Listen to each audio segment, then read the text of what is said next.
কুরআনুল কারীমে আল্লাহ রাব্বুল আলামিন সূরা আর-রহমানে আল্লাহ পাক ইরশাদ করেন, বিসমিল্লাহির রহমানির রহিম, কুল্লু মান আলাইহা ফানিন ওয়া ইয়াবকা ওয়াজহু রাব্বিকা যুল জালালি ওয়াল ইকরাম। আল্লাহ রাব্বুল আলামিন বলেন, সব কিছু ধ্বংস হয়ে যাবে, ফানা হয়ে যাবে, সব কিছুই ধ্বংস হবে। ওয়া ইয়াবকা ওয়াজহু রাব্বিকা যুল জালালি ওয়াল ইকরাম, শুধু বাকি থাকবে ওয়াজহু রাব্বিকা, আপনার রব। ওয়াজহুন শব্দের অর্থ এমনি চেহারা, ওয়াজহুন মানে চেহারা। যখন আল্লাহর সাথে এই সকল এই ধরনের শব্দ নিসবত হয়, সরাসরি আল্লাহর সত্তাকে বোঝানো হয়। আমাদের মতো করে আল্লাহ রাব্বুল আলামিনের হাত, চেহারা এই ধরনের কথা আসলেও আল্লাহর সত্তাকে বোঝানো হয়। ওয়া ইয়াবকা ওয়াজহু রাব্বিকা যুল জালালি ওয়াল ইকরাম, যিনি মহামহিম, সর্বোচ্চ সম্মানের মালিক, সর্বোচ্চ সম্মানের অধিকারী। ফাবিআইয়ি আলাই রাব্বিকুমা তুকাযযিবান, তোমরা আল্লাহর কোন কোন নিয়ামতকে অস্বীকার করবে? এমন কি আছে আল্লাহর যেটা তোমরা অস্বীকার করতে পারবে? আল্লাহ রাব্বুল আলামিন এই আয়াতের পরে এই কথা বলে কোরআনুল কারীমের বিভিন্ন জায়গায় সূরা আর-রহমানের প্রতিটি আয়াতের পরে পরে কয়েকটি শুরুতে আয়াতের পরে পরে এই চ্যালেঞ্জ দিয়েছেন, ফাবিআইয়ি আলাই রাব্বিকুমা তুকাযযিবান, এমন কি নিয়ামত আছে, এমন কোন নিয়ামত আছে যেটা তোমরা অস্বীকার করবে?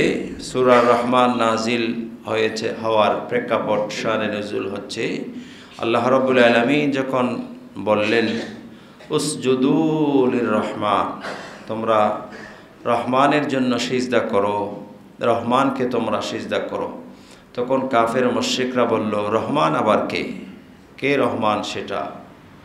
অথবা রাসূল পাক যখন কোরআনুল কারীমের দাওয়াত দিচ্ছেন, কোরআনুল কারীমের বর্ণনা করছেন, কাফের মুশরিকরা বলল, তিনি এই কোরআন কোত্থেকে শিখলো, এই কোরআন কোত্থেকে আসলো, এই কোরআন তিনি কোথায় পেল, বানিয়ে বলছে বা কোত্থেকে এই কোরআন তিনি বলছে?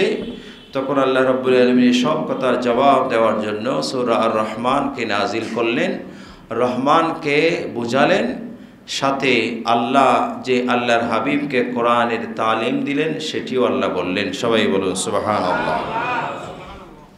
সেই কথাও আল্লাহ রাব্বুল আলামিন সূরা আর-রহমানের মাধ্যমে বললেন।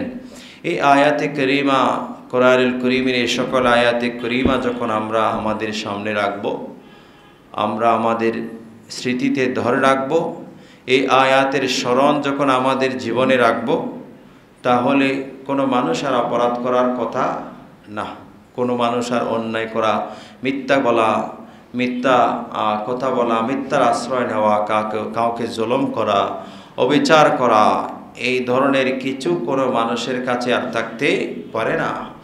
আল্লাহ বললেন, কুল্লু মান আলাইহা ফান, সব প্রাণী সব কিছুই ধ্বংস হয়ে যাবে, সব কিছু ফানা হবে, সব কিছুই শেষ হয়ে যাবে, সব কিছুই ধ্বংস হয়ে যাবে। ওয়া ইয়াবকা ওয়াজহু রাব্বিকা, আল্লাহ ছাড়া কিছুই থাকবে না।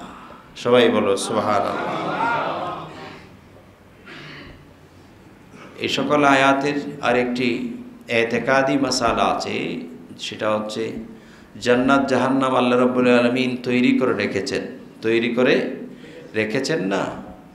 তো যখন সব ধ্বংস হবে, জান্নাত জাহান্নামের কি হবে? বা এই ধরনের আল্লাহ রাব্বুল আলামিনের আরও অনেক সৃষ্টি আছে, তখন সেগুলি কি হবে?